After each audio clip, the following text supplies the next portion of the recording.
A lot can happen in a week, some of it good, some of it bad, some of it downright ugly. When faced with intriguing developments in the week's news, we turn to a rotating panel of non-experts to parse the good, the bad, and the ugly of it all. On today's panel, Mary Flood, legal consultant with Androvet Legal Media and Marketing, Marcus Davis, owner of the Breakfast Club restaurant, and David Branham, professor of political science at the University of Houston downtown. Mary, Marcus, David, welcome to Houston Matters. Thank you. Thank you. Thank you. Panel Sesame Workshop, the company behind the beloved children's TV series Sesame Street, told staff this week layoffs were coming and cited what a spokesperson told NPR was a changing media and funding landscape. The announcement comes 2 months after the streaming service Max said it would stop distributing the show, and after Max's parent company, Warner Brothers Discovery, decided not to renew its deal to fund new episodes, which would go to HBO and Max first, and then public television later. The move also comes just a day after more than 200 employees at Sesame Workshop asked the company to recognize their desire to form a union. Much of the company, puppeteers, cast, crew, and writers are already unionized. Despite no announced new distributor, Sesame Workshop does intend to produce a 56th season of Sesame Street starting next month. Our first topic is brought to you by the letter L for layoffs. Is this good, bad, or ugly? Mary Flood? I say letter U for ugly. It's suspicious that it's the day after some folks wanted to join a union, but what's not suspicious is they've got more than a $5 million deficit, and they've lost the contract that brought them in money, and they're going to lose some federal funding, like everything that we care about is about to lose. And when they wrote that the media landscape is changing, I mean, just yesterday, Disney ABC jettisoned 200 people, and it is changing.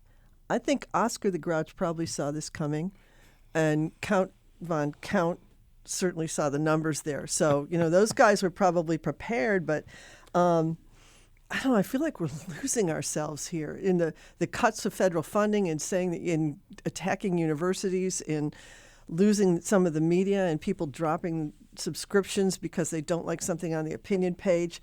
I'm worried about us all. SNL, we just celebrated their 50th anniversary, but this place is 56, and it's part of our fabric, and it has been for so long. It's been entertaining and educating and enlightening children and all of us, for a long, long time. And I kind of hope that Muppets, Kermit and Miss Piggy come out and support what's going on, even though Kermit hasn't been on forever and Miss Piggy was never on, which I found really weird. But, they're family friends. So They are Muppet adjacent to Sesame Street. Yes, and Kermit is the big crossover. He still, I think, is occasionally the on-site reporter for Sesame Street. Big crossover too. Anyway, good, bad, or ugly? Marcus Davis. This is interesting.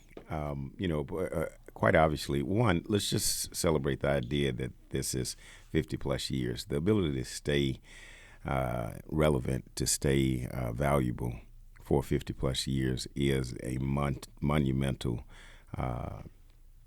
task itself. So we have to applaud that. And interestingly, you mentioned SNL, because as an entrepreneur, I had to sit and think, okay, what do you do to stay relevant for 5 decades and still be relevant today? And that brings me to the point of what's interesting. If the federal funding and the shenanigans that are suspected is part of it, then that's ugly. If the idea that the union all of a sudden became a factor, that's ugly. But we have to take in consideration, and I know it's hard, Mary. Mm-hmm. My son never learned to write in cursive, right? If I put something in cursive in front of him, he doesn't know what it is, right? And I could say it's sad, but I could also say it's a changing of the time, right? Where things are old and then some things are new. And so I think that, if you're going to stay viable and vital as an entity, then you have to work diligent as an organization, as a leader of an organization, in order to make sure that you're still necessary and that you stay relevant. So I'm hopeful that children across the country will be able to benefit from the programming that I benefited from, that some of us benefited from, But the real question is that the thing for the children of today? I don't know. I don't have that answer. So, All right, good, bad, or ugly, David Branham. Well, when people's lives are disrupted, I'm always going to say it's ugly there. It's tough, and people go through their life trying to build security, and in this day and age, security goes away in just one fell swoop. Boom, you're gone, and so that's ugly. But as Marcus was saying, you have to be able to adjust in today's world. This adjustment, this dynamic did not start with the Trump administration. It started well before that. We could see that with the Screen Actors Guild last year, and their strike. And their strike was mostly about survival. It wasn't about, oh, we want more money because we're doing so well. It was like, we need to protect ourselves and adjust. And that's probably what's going on here. I'm looking at it and going, okay, they formed a union. That was probably the straw that broke the camel's back, because they got to the point where, okay, now it's not workable. It just isn't workable with the union. And so you have to make the calculation there. If you're an employee and you want to join a union or you want to form a union, it comes at a cost, and you better be able to survive that cost. And if not, then what's going to happen are the people with the hatchet are going to start swinging. So it's a tough world. I have 20-year-old twins. Young people today, I worry about them very much. Because they're going to live in a world where this type of adjustment is going to be constant. They're not going to have it like me, where I've been able to work at a university for 20 years. That's going to be something I think that will be a thing of a past. Things like tenure and so forth. That's things that I strive for personally, and I was very blessed. I don't think they're going to have that in their grasp, no matter how hard they work. So, from that perspective, it's going to be a tougher world when it comes to employment. And this is one example of it, and it's really ugly for the worker. And it's just something that we're going to have to adjust to, hopefully better in the future than we are right now. I agree with you. I think that this is something that they'll experience differently than you, I, or Mary. But I don't know that they ever knew that world. I mean, you got to think about it. They only know things in 59 seconds. They only know things in I'm talking about the upcoming generations. They only know things it's called Instagram. It's called Snapchat. They only know things in Snap. So I don't know that they'll miss what you and I experienced. My parents looked at me funny when I decided that I was going to walk off a job and start a business, and that was 20 plus years ago, because they grew up in a world where you just didn't do that. You went to work, you stayed with the company. Mom and dad were both educators for 30 years each. And I just think times are different. But David, I appreciate you bringing up the how this impacted human beings and their livelihood, and that is unfortunate. But to your point, you got to know what time it is when you turn.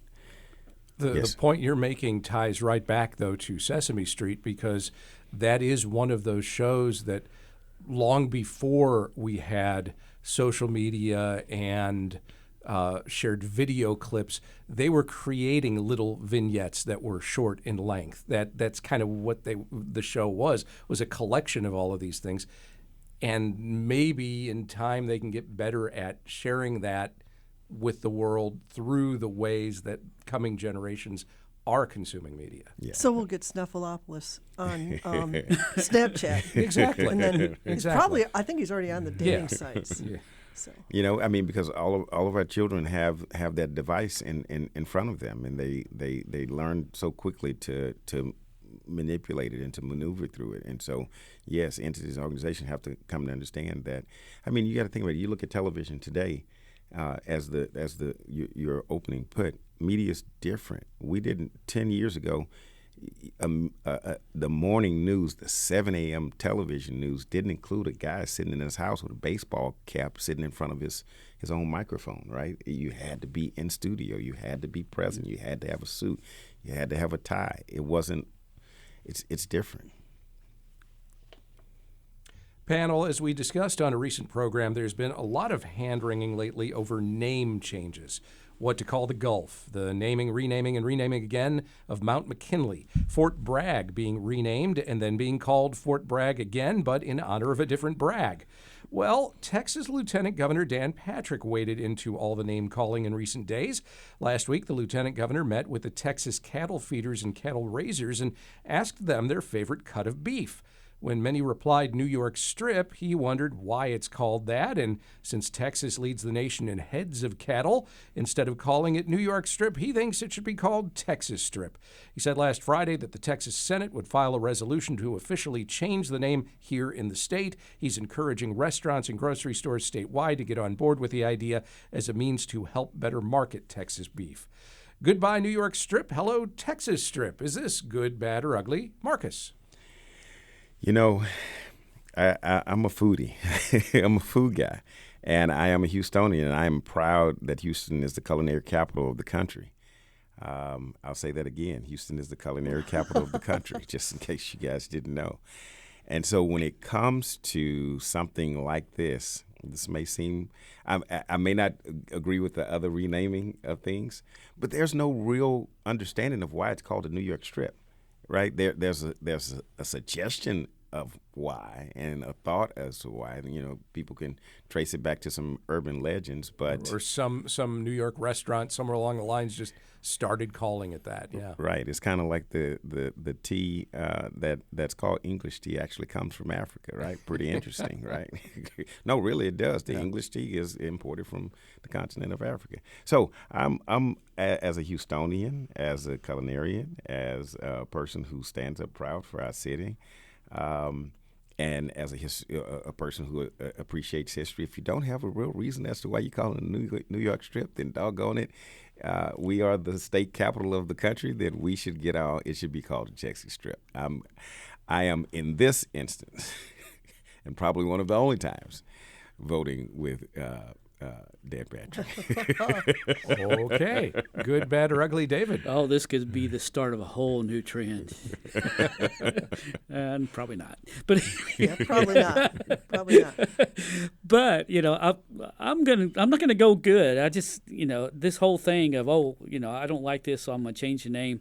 I don't think there's a lot of thought into the costs of doing this in a lot of cases, and sometimes it's just petty. We're changing the name of the Gulf of Mexico to the Gulf of America. Okay, I may prefer that because I like Gulf of America better than Mexico. But is it worth the cost of changing all the maps all around the world and getting arguments with other countries and trying to spend all this money because the Gulf of Mexico, nobody ever was insulted before. It just come out of the clear blue sky. So, and then is it worth losing your seat in the presidential media box because you refused to change the name of it? I think this ends up being a petty argument a lot of the times. That said, I'm kind of going along with Marcus on this. Texas Strip sounds a lot better than New York Strip. It's not my favorite cut of steak anyway. So no, right? And it's it makes sense. And so let's maybe change it. And if we can change it in Texas, maybe it'll carry over into other states and so forth. I don't think it's going to cost us a lot just to say. But I would put it on my menu, Texas Strip, and then in parentheses, I would put formerly New York Strip, so that everybody wouldn't be confused on this. Like the artist formerly known as Prince. Yeah. You could use David as your marketer for your restaurant, then, Marcus. Yeah. Good, bad, or ugly, Mary? I can't believe that I'm disagreeing with Marcus, but it's okay this if she disagrees with me, though. By the well, way. that's happened before. Oh, yeah. when you were pro Mike Miles once, but I think it's bad and kind of meaningless. I mean, to me, yeah, exactly. This Once. Dan Patrick, Mike Miles Once. coalition over here.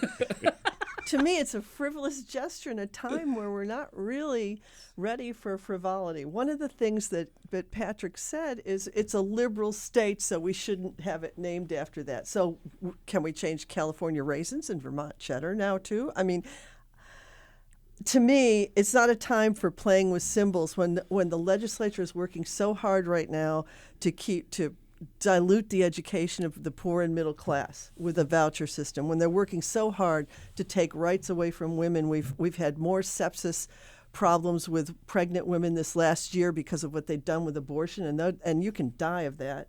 And now they still want to criminalize it. That's a time when Patrick himself is looking at cutting university funding because they care about equality. The juvenile justice system, the DOJ said that all 5 of their facilities have unconstitutional conditions, and the justice system just said, well, that's just the DOJ. I mean, normally I'd be okay with something silly and fun like this, but not in these times. I'm just not in the mood. Mary, I agree with you wholeheartedly, and yes, I did think about this idea of is it a waste of time, waste of energy, waste of effort. I looked at it, and I agree there are more important things to be done, right? But I do know that the legislature passes symbolic things quite often, so I just had to accept that, and I also accepted it from an economic standpoint, meaning from a branding standpoint. It does have potential power. When you think about the impact, I deal with tourists quite often, and people come to Houston, and one of the first, and I didn't know this before, but people come to Houston, they'll ask, where can I get a good steak? Where is a steakhouse around here? And I didn't know that was a thing, I guess, because I grew up in Houston, Texas, and steakhouses are around the corner. So just from, and again, we are a cattle state. And so if this helps the economy of the city, of the state, and of the city, then I'm all for it. But to your point, unfortunately, it may not get spent on some of the needs that, the time that is on some of the needs that you mentioned. Here's my question. Of the cuts of beef to rename after Texas, wouldn't you think that we'd start with a porterhouse? Because everything's bigger in Texas. You have a point. Well, maybe you should write, Mr. Patrick. You should. Technically, that would be a Texas strip and Texas sirloin, making up the Texas porterhouse, right? Since you're his ally, maybe you should write him. No. Lieutenant Governor, you heard it right here on Houston Matters. And make sure I want to give my disclaimer. I wasn't in on the Fort Bragg, the Gulf of Mexico. I'm biased to the culinary industry, so I was strictly that's the only train that I'm on. No, That's she'll punish you. believable. That's believable. I agreed with actually. Mike Miles one time. Yeah, it's on his permanent record. It's on your good one, Mary. Finally, panel, whatever we call that cut of beef, it may have some future competition for our taste buds in the form of an electric tongue.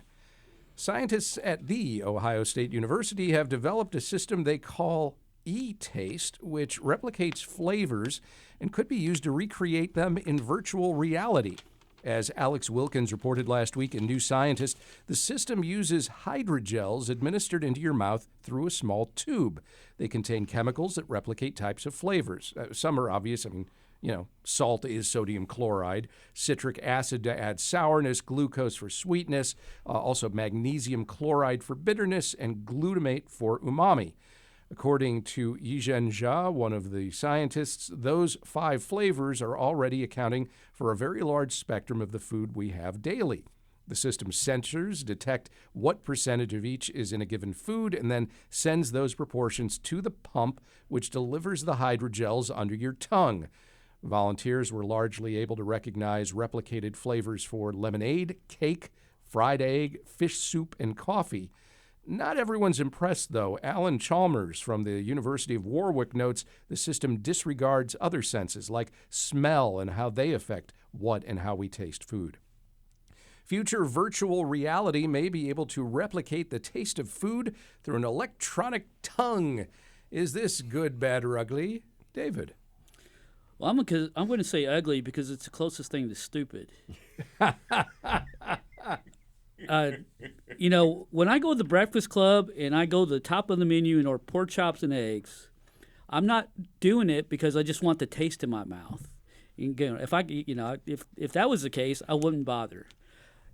Eating is a wonderful, joyous, happy occasion. So you get your food, you get to, in a lot of cases, you get to socialize while you eat it. The taste of it in your mouth, the chewing, the digesting, all of that is part of the joy of eating food. So I am, I think this is just the craziest idea there is. On top of, they're talking about chemicals here, right? We already know that diet sodas don't work. You know, they taste kind of like the regular soda, but they don't make you skinnier. People who drink them get just as fat as people who don't, and you're losing your taste in the process. So I'm completely against even trying this. I think this is silly. Excuse me while I put away my Diet Coke. Yeah. I wondering. thought that if you drank one, you got skinnier. What? What? Sorry, I got 3 empty bottles in my car. I'm sorry, but Good, bad, or ugly, Mary? Well, okay, and I'm disagreeing once again with David. I think this is fabulous. We're made of chemicals, man. Now, it's not as romantic as a candlelight dinner or as much fun as going to one of Marcus's restaurants, but here's one of the reasons I think it's fabulous, because during the Great American Christmas germ swap, while traveling, I got COVID. And by New Year's Eve, I had lost my sense of taste and smell. And it's early March, and I don't have my sense of taste back. And they say it usually comes back in 4 days, and then if not in a month, if not in 6 months, if not, oh, sorry. And so, to me, this sounds spectacular. And the fact that I could maybe taste cake, the thing is, I can taste some things still. I haven't tasted cheese since December, but it's very strange, and you'd think, oh, it's going to be so easy to lose weight, like drinking Diet Coke. But it's not, because you still have to eat. But what you're missing is what David was referring to and what you create, Marcus, which is the joy of it and the experience of it. And the pleasure's gone when you can't taste it. Not, you can still tell ice cream's cold and you can still chew and all the things you were mentioning, David, but I'm glad they're doing this. Well, because, you know.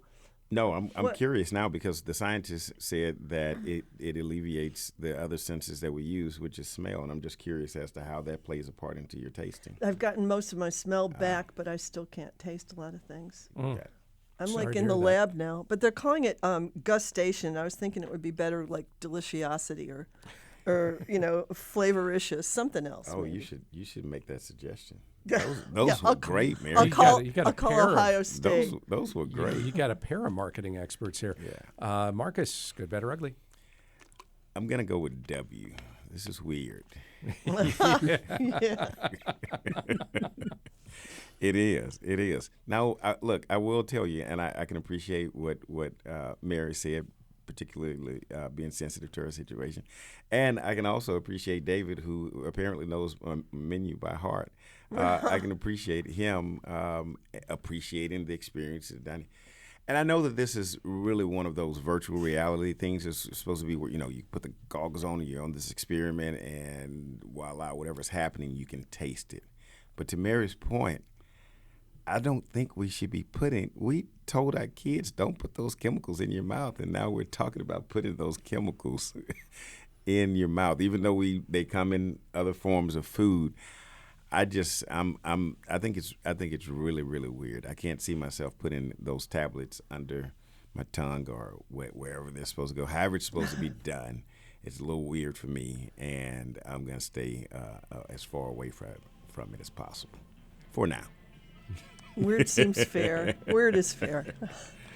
Mary Flood is a legal consultant with Androvet Legal Media and Marketing. Marcus Davis owns the Breakfast Club restaurant. David Branham is a professor of political science at the University of Houston downtown. Mary, Marcus, David, thank you very much. thanks, Thank Craig. you, Craig.